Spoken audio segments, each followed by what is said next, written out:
علم لنا إلا ما علمتنا إنك أنت العليم الحكيم مولاي صل وسلم دائما أبدا على حبيبك من زانت بالسرور.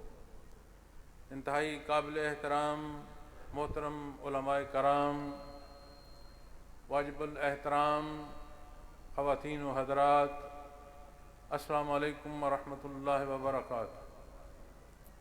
الحمدللہ، اللہ کریم کا احسان ہے، اللہ جل شانہ نے یہاں آپ کے درمیان حاضر ہونا نصیب فرمایا.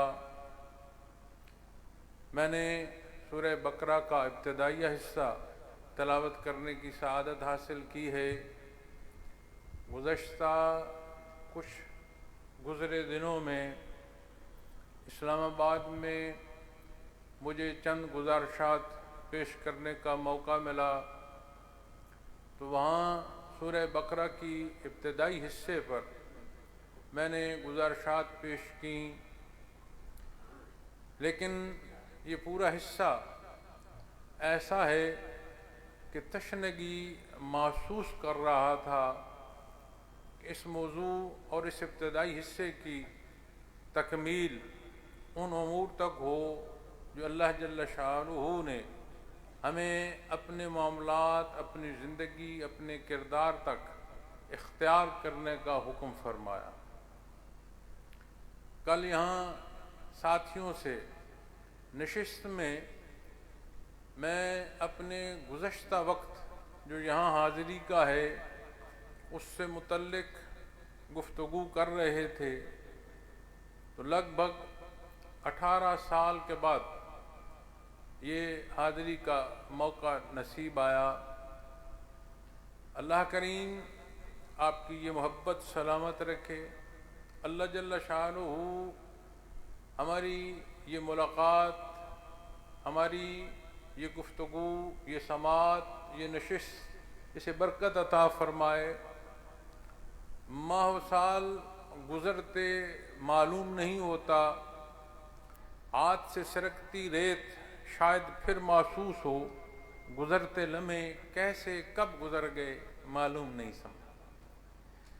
تو میں نے جو سورہ بقرہ قرآن کریم کی سب سے بڑی سورہ مبارکہ ہے، احادیث شریف میں ملتا ہے کہ جیسے کسی شے کی اونچائی ہو، قرآن کریم کی اونچائی اور بلندی سورہ بقرہ ہے، اور ابتدا حروف مقطعات سے ہے. حروف مقطعات کلام ذاتی بابرکت نبی کریم صلی اللہ علیہ وسلم نے تلاوت فرمائے، اور جب بات ماننے کی آتی ہے تو مسلمان فرما بردار، بندگی غیر مشروط اطاعت، یہ جاننا کہ ذالک الکتاب اس کے معنی اور اسرار کیا ہیں، اور یہ ارشاد نہ فرمانا کہ الف لام میم حروف مقطعات سے اللہ جل شانہ نے کیا ارشاد فرمایا. ہر دو پہلو میں مسلمان فرما بردار، ماننے والا، مطلق اطاعت والا، بندگی کے معنی اور بعید حصوں میں یہ حصہ آئے گا.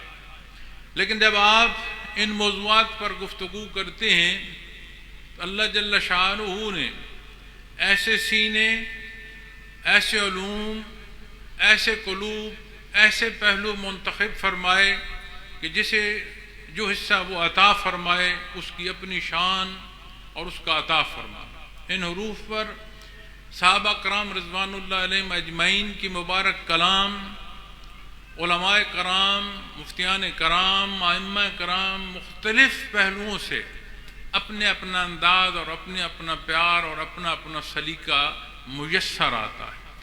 لیکن حضرت قاسم فیوزات مولانا امیر محمد اکرم آوان رحمۃ اللہ تعالی علیہ جب ان موضوعات پر آتے ہیں تو بڑا سلیس اور سادہ حصہ ارشاد فرماتے ہیں کہ جب کوئی مریض طبیب کے پاس جاتا ہے، ضروری نہیں کہ مریض طب کی دوا سے واقف ہو، اس کی ضرورت جو ہے صحت ہے اور دوا علاج کی نسبت ہے، نسخہ کیا ہے؟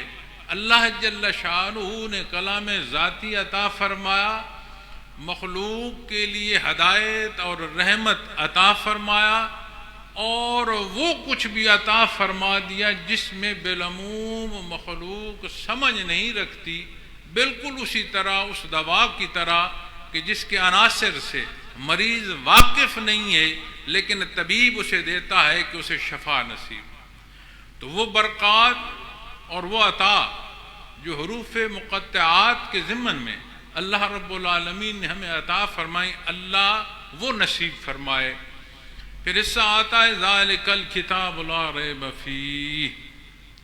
آپ قرآن کریم میں سابقہ امتوں کے حالات پڑھتے ہیں، واقعات دیکھتے ہیں، اہل کتاب کی گفتگو، ان کے اعتراضات، ان کے شرک، ان کے تجاوز قرآن کریم میں بیان فرمائے گئے ہیں، اور ہر کوئی اپنے درست اور سچ ہونا اور اپنے موقف کی صداقت میں اپنے اس کلام کو جس میں بے شمار پہلوؤں سے اس طرح کمی بیشی کی گئی کہ جو اللہ جل شانہ کا کلام ہے اس میں کچھ تجاوز، کچھ کمی، جو چاہا جیسے چاہا کی، لیکن پھر بھی اہل کتاب ہونا۔ تو اللہ جل شانہ یہاں قرآن کریم کی صداقت میں اور اس کے پہلوؤں میں ابتداً ارشاد فرماتے ہیں ذالک الکتاب، الکتاب جامع اکمل۔ حضرت جی رحمۃ اللہ تعالیٰ علیہ فرمایا کرتے تھے کہ قرآن کریم کی ایک آیا کریمہ اس کی سمجھ آ جائے تو دنیا و آخرت کی جو کامیابی ہے اس کا سبب ہے، چونکہ کلام میں متکلم کا اثر ہوتا ہے، اور بعین ہی جب آپ کسی سے محبت سے کلام کرتے ہیں تو اس کا احساس اسے پہنچتا ہے، اور اگر آپ تلخی میں، غصے میں کسی سے بات کرتے ہیں، دونوں صورتوں میں آپ نے کلام کیا۔ ایک صورت جس میں بات میٹھی تھی اگلا خوش ہوا، دوسری صورت جس میں تلخی تھی اگلا ناراض ہوا، یعنی کلام میں متکلم کا اثر جاتا ہے۔ تو جب کلام ذات باری تعالیٰ ہو، اللہ رب العالمین کا کلام ہو، تو اس کا اثر کہیں مقید کیا جا سکتا ہے۔ تو دنیا و مافی کی کامیابی ایک آیا کریمہ میں اس کا راز مضمر ہے، لیکن وہ غفور الرحیم ہے۔ اس نے رحمت کو لازم فرمایا، وسیع فرمایا، اس نے انبیاء اور رسول مبعوث فرمائے، ہمیں امت محمد رسول اللہ صلی اللہ ہونا عطا فرمایا کہ اس نے یہاں مبعوث فرما دیا، امام الانبیاء خاتم النبیین صلی اللہ علیہ وسلم۔ ماہ سال یا وقت چند لمحے پہلے میں نے بات کی کہ لگ بھگ 18 سال پہلے اس خطے زمین پر حاضر ہونا نصیب ہوا۔ معلوم نہیں کہ ماہ سال کیسے گزر گئے۔ اسی طرح جب آپ کل زندگی کو لیں گے تو سمجھ نہیں آئے گی عین اس وقت کی بھی جسے دیکھنے کو کہو کہ اتنے سال بعد، اگر وہاں تک فرصت ہو کہ اتنے سال بعد یہ کام کیا جائے گا یا یہ معاملہ سر انجام دیں گے، جب وہ وقت گزرتا ہے محترم حاضرین و ناظرین تو معلوم نہیں کیسے گزر گئے۔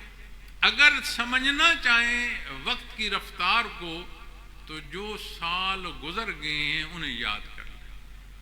حیرانگی ہوگی کہ کب کیسے گزر گئے، مجھے تو سمجھ نہیں آئی۔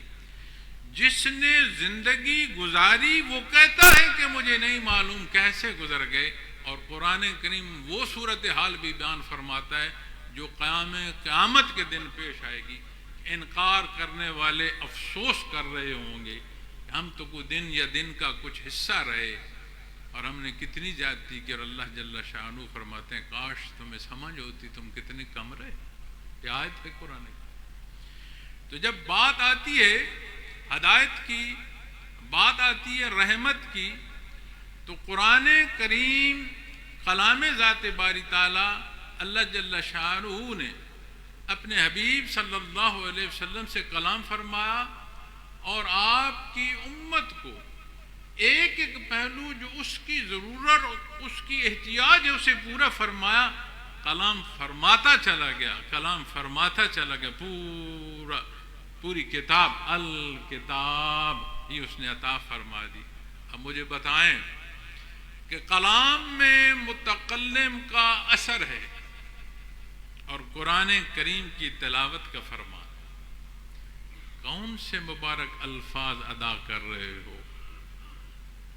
کلام ذات باری تعالی، سبحان اللہ. اس میں ہماری زندگی کے راز مضمر ہیں، اس میں ہمارے سوالات کے جواب ہیں، اس میں میری ذاتی زندگی کا جواب ہے، میرے خاندانی معاملات کا حساب ہے، میرے معاشرے اور معاشرتی مسائل کا حل ہے. یہ ساری باتیں اپنی جگہ پر بنیادی بات کلام ذات باری تعالی، سبحان اللہ. اسے دیکھنا عبادت، اسے چھونا عبادت، اس کا رکھنا عبادت، اس سے متعلق گفتگو نصیب و عبادت. کیا ہی عطا ہو کہ اس کا پڑھنا اور اس کے سمجھنے، اسرار و رموز سے زندگی کی واقفیت حاصل کرتے ہوئے الکتاب جامع و اکمل جواب اپنی زندگی کے ہر معاملے میں بندہ حاصل کرے. تو جب قرآن کریم سے اس ہدایت سے اپنی ہدایت لینی ہوگی تو فرائض نبوت میں یتلو علیہم آیاتی و یزکیہم، اس کے ساتھ جب بات حکمت تک کی آتی ہے تو حکمت کیا ہے؟ وہ حدود و قیود جو نبی کریم صلی اللہ علیہ وسلم نے مقرر فرمائی ہیں وہ حکمت ہے.